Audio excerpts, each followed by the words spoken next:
आपका अव्ययभाव समास मैंने पहले पढ़ाया। अब बहुव्रीहि समास। बहुव्रीहि समास में पूर्व पद और उत्तर पद दोनों प्रधान नहीं होते हैं। जैसे हम कोई शब्द आपको दे रहे हैं नीलांबर, न तो नील की प्रधानता है न अंबर की, लेकिन ये शब्द समस्त बनाने के बाद किसके लिए प्रयुक्त किया जाता है, उसकी महानता है, उसकी विशेषता है। दूसरे के लिए यदि हम किसी शब्द का प्रयोग करते हैं तो वहां पर बहुव्रीहि समास होता है। जैसे आप यहाँ पर विग्रह में देखेंगे, अन्य पद। अन्य पद यानी किसी व्यक्ति विशेष के लिए उस शब्द को प्रयोग किया जाता है, यानी जैसे वह उसी व्यक्ति के लिए रूढ़ बना दिया गया है शब्द, वो उसी पर ही योग प्रयोग होगा, किसी और पर प्रयोग नहीं होने का। जैसे नील, नीलांबर, नीलम अंबरम यस्य, जिसका नीला वस्त्र है, कौन, शिव जी। नीलकंठ, नीलम कंठम यस्य, नीलकंठ किसी और को नहीं कह सकते, सिर्फ शिव जी के लिए प्रयोग होता है, तो इसलिए उनका नाम क्या हो गया, नीलकंठ। तो यहाँ पर अन्य पद प्रधान है, किसके लिए वह प्रयोग में लाया गया है। लंबोदर, लंबम उदरम यस्य, लंबा उदर किसी का भी हो सकता है, लेकिन पर्टिकुलर एक ही व्यक्ति के लिए जो हमने बना दिया है वह है गणेश जी। तो लंबोदर किसे कहते हैं, गणेश जी को। लंबम उदरम यस्य सह लंबोदरः। चक्रपाणि, चक्र है हाथ में जिसके, यस्य से जिस चीज को हम संस्कृत में विग्रह करते हैं, यस्य या स्त्रीलिंग में यया से, वहां पर यस्यः से, वहां पर हमेशा विग्रह के पद में बहुव्रीहि समास होता है। और यदि हम किसी अन्य पद से विशेषता दिखा रहे हो, चक्रम पाणौ यस्य, चक्र है हाथ में जिसके, किसी अन्य के हाथ में है, कौन है, श्री कृष्ण। हर किसी के हाथ में चक्र नहीं होता है, खेलने के लिए कोई भी रख सकता है, लेकिन चक्र पाणी का जो शब्द प्रयोग किया गया है, यूज किया गया है, वो किसके लिए किया गया है, श्री कृष्ण जी के लिए। दश आनन, 10 आनन हम कार्टून में भी बना सकते हैं कि ये हमने इसको बना दिया, तो वो दशानन नहीं होगा, बल्कि 10 आनन जिसके थे, कौन, रावण, उसके लिए प्रयोग होगा। 10 आनन 2 जगह प्रयोग होता है। 10 संख्यावाची पद भी है, तो इसको द्विगु समास में भी हम प्रयोग कर लेते हैं, लेकिन बहुव्रीहि समास में दशानन का ही प्रयोग होता है, क्योंकि यह जो है अन्य पद प्रधान होता है। बहुव्रीहि समास हमेशा अन्य पद प्रधान होता है, उन शब्दों से दूसरे व्यक्ति को ही पहचान की जाती है, दूसरे व्यक्ति को ही बताया जाता है, इसलिए उसमें पूर्व पद उत्तर पद की प्रधानता ना होकर अन्य पद जिसके लिए वह प्रयोग में लाया गया है, वहां पर बहुव्रीहि समास होता है। विग्रह में आप करेंगे, पीतम अंबरम यस्य, पीतांबरः, यस्य शब्द आ जाएगा, यस्य यानी जिसका, सह मतलब वह कौन, जिसके लिए यह शब्द यूज किया गया है, प्रयोग में लाया गया है, तो पीतांबरम। इसको बहुवचन में भी बना सकते हैं, पीतानि अंबराणि यस्य सह, पीले है वस्त्र जिसके, या पीला है वस्त्र जिसका। लंबम उदरम यस्य, लंबा है पेट, उदर कहते हैं पेट को, लंबा है पेट जिसका, तो लंबोदर कोई एक ही व्यक्ति होगा, सारे तो नहीं हो सकते, कह देते हैं हम, कभी कभी उदाहरण दे देते हैं, लेकिन लंबा उदर सिर्फ गणेश जी का ही होता है, तो इसलिए हम लंबोदर शब्द उन्हीं के लिए प्रयोग करेंगे। तो अन्य हो गया, अन्य पद। नीलम कंठम यस्य, नीला है कंठ जिसका, तो नीलकंठ हर कोई व्यक्ति नहीं हो सकता, पर्टिकुलर एक व्यक्ति विशेष ही है, तो उसके लिए हमने नीलकंठ यूज किया, यानी वो कौन है, शिव जी। चक्रम पाणो यस्य, चक्र है पाणी यानी हाथों में जिसके, मैंने यहाँ लिख दिया है पाणो यानी हाथ, चक्र है हाथों में जिसके, वह है चक्रपाणी। तो चक्रपाणी हर कोई नहीं हो सकता, कौन हो सकते हैं, कृष्ण जी। दशानन, 10 आननानि यस्य सह, 10 मुख है जिसके, वह दशानन, तो वह कोई और नहीं हो सकता, बल्कि कौन हो सकता है, रावण। इसलिए आपने अभी अव्ययभाव समास पढ़ा, उसमें मैंने आपको बताया कि वहां पर अव्यय पद होता है या उपसर्ग पद होता है, और वही प्रधान होता है, उसी की विशेषता होती है।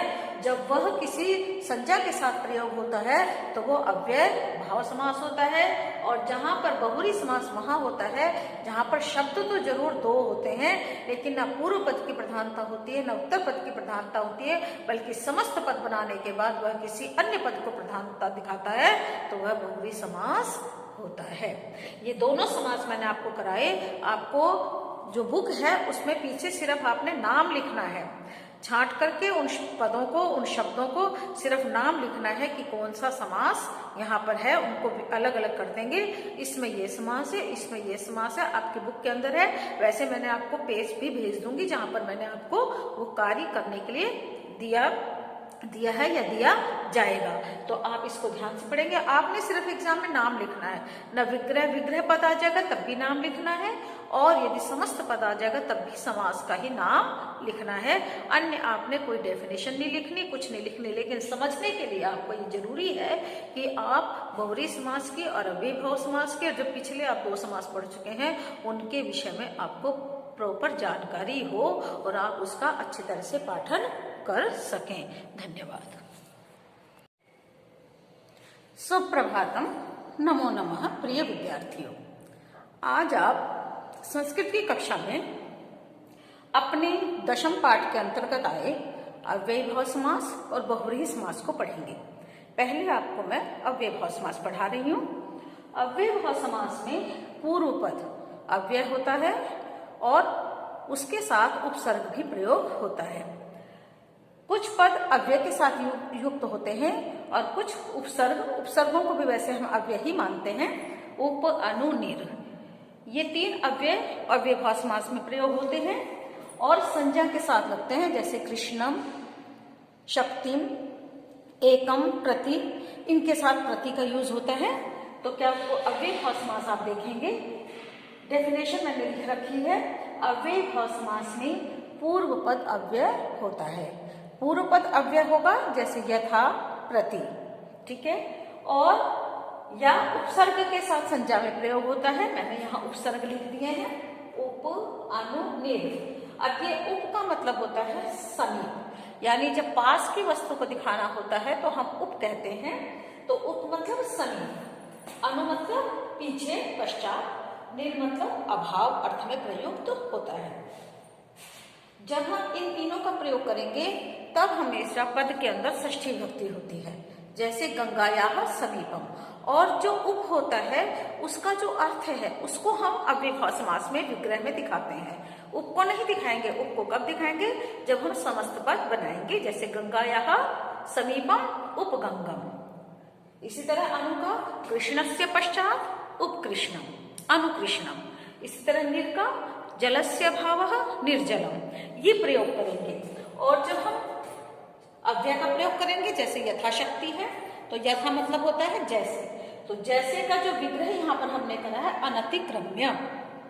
इसका क्या अर्थ होता है, अनतिक्रम्य यानी शक्ति के अनुसार, जैसी शक्ति हो उसके अनुसार कार्य करना। दूसरा क्या है, प्रतिदिनम, दिनम दिनम, प्रतिदिनम। प्रति अव्यय है, दिनम संज्ञा है, तो दिनम दिनम प्रति, प्रतिदिनम।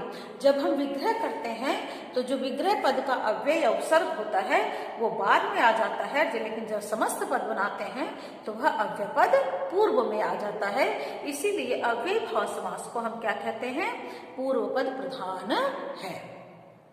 पूर्व पद प्रधान यानी जहां पर अव्यय और उपसर्ग पूर्व में आते हैं समस्त पद बनने के बाद, इसलिए अव्ययभाव समास क्या होता है, पूर्व पद प्रधान। पद का मैंने आपको पहले भी बताया था, शब्द पहला जो पद, पहला पद अव्यय है, पहला पद उपसर्ग है, तो अव्ययभाव समास होगा।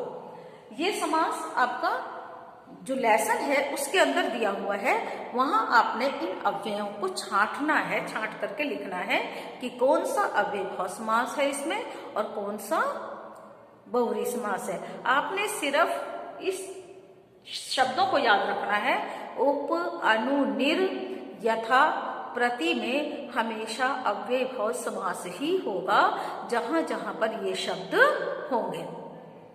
दूसरा है आपका बहुव्रीहि समास, उसको मैं अभी इसके बाद पढ़ाती हूँ। तो बहुव्रीहि समास और अव्ययभाव समास में दोनों में अंतर है। अव्ययभाव समास में क्या होता है, अव्यय होता है या उपसर्ग होते हैं। द्वितीय विभक्ति होती है यथा, प्रति के साथ, और उप अनु के साथ षष्ठी विभक्ति। समस्त पद जब हम विग्रह करते हैं तब षष्ठी विभक्ति से विग्रह करते हैं। किसको? उप अनु नीर को। और यथा जब हम अव्यय का विग्रह करते हैं तब हम यहाँ द्वितीय विभक्ति लगाते हैं। प्रतिदिनम, दिनम दिनम प्रति, प्रतिदिनम, एकम एकम प्रति, प्रत्येकम, यथावसरम अवसरम अवसरम प्रति, यथावसरम। इस तरह से हम इस अव्यय भाव समास का प्रयोग करते हैं।